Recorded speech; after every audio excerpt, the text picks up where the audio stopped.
In the second video, I want to talk a little bit about how the materiality of a Bible and its medium impacts the ways that we use it. So in my last video, I claimed that the technology, the media technology, affects the meaning of the text and what it means to us. But now I'm saying that also the materiality impacts the ways that we use it. Particularly, we're thinking about digital and paper or print Bibles as examples. So for a moment, I want you to think about how you might use a digital Bible differently from a printed one. So how might you use a digital Bible differently from a printed one? For what occasions would you prefer a printed Bible? For weddings, for ceremonies, for liturgical services, for your personal reading? We could also ask, for what occasions would you prefer a digital Bible? Are there occasions for which it is easier to use? Or in terms of navigation, I think this one is an important one. How do you find what you're looking for in a printed Bible? Perhaps the table of contents. And let's just think about that for a moment. When you have a table of contents, you get a general sense of how big the Bible is by virtue of all of the table headings. Okay, so there's 66 or more books, and the one you're looking for is, let's say, in the middle. This is a big book, and the book I'm looking for is just a small part of it. That in itself, that experience, informs you about the Bible in a way that some experiences of a digital Bible app will not. But in the same way, a digital Bible might have a similar interface. It might be a drop-down menu, but similarly gives you a list of books. What about a search bar? Now, there's no print equivalent to the search bar.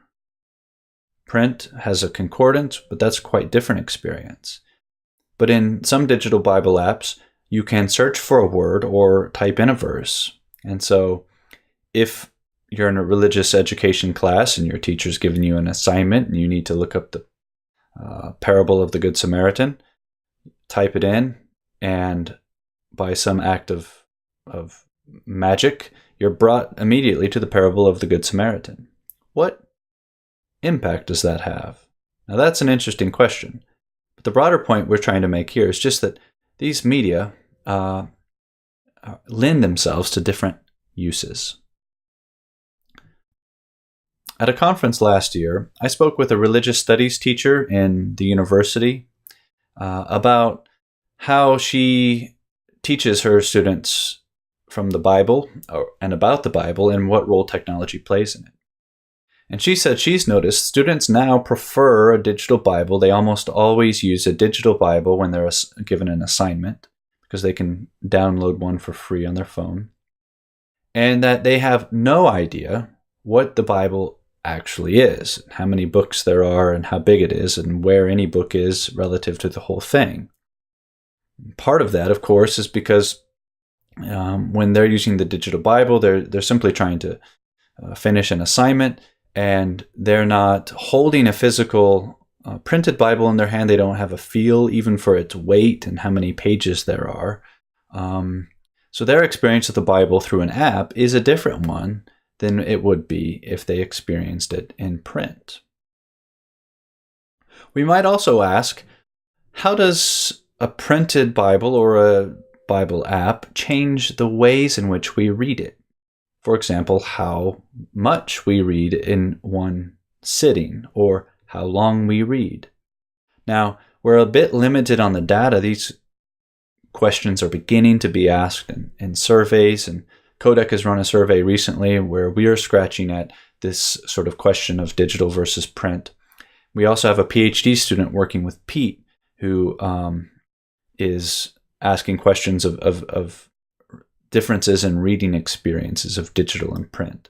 So more on that to come, but it's an important question.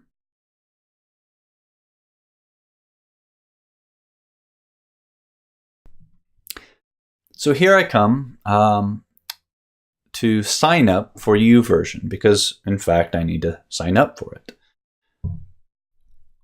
And when I choose to sign up, I can sign up with Facebook, Google, or with an email. Now just stop for a moment and think about what's being suggested here. Now, the Facebook and the Google sign up buttons are nice and filled in with color, and I would argue that this interface encourages me to sign up with Facebook and not with email. And in small print, there is a terms and privacy policy. Now, when I open the app on my iPad for the first time, I'm told that Bible would like to send you notifications. And just think in the history of the Bible, wow, this is interesting. The app automatically brings me to John chapter 1 and the King James Version. Now, one question I have is, who's made this decision? Now, I don't object to this decision, but this decision has an impact. Somebody's decided where I will begin and what version I will begin in.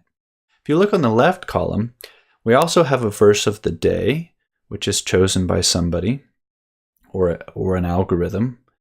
And we've got reading plans that are apparent. I also noted that I had a notification, and I've got a friend request from this person who I've never heard of. And I literally have just opened this app for the first time. So here we see that YouVersion has a social feature. Now, back to that little privacy policy. If you look at it, now this is a little bit dated. It was last revised in 2012, and this particular version was from 1 or 2 years ago.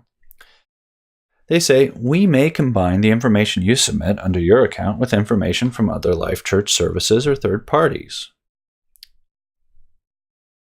They also say they might collect my unique device ID and IP address or GPS location. Wow.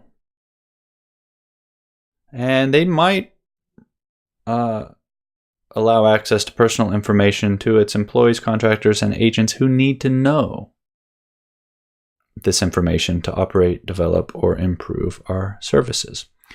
So this is interesting. This is, this is new territory for Bibles. So back to the question of, how does the medium affect the way we use the Bible? I think through these examples, we can see it has a profound effect. Now, understanding the impact and then negotiating that impact is another question, and a question that I leave to you.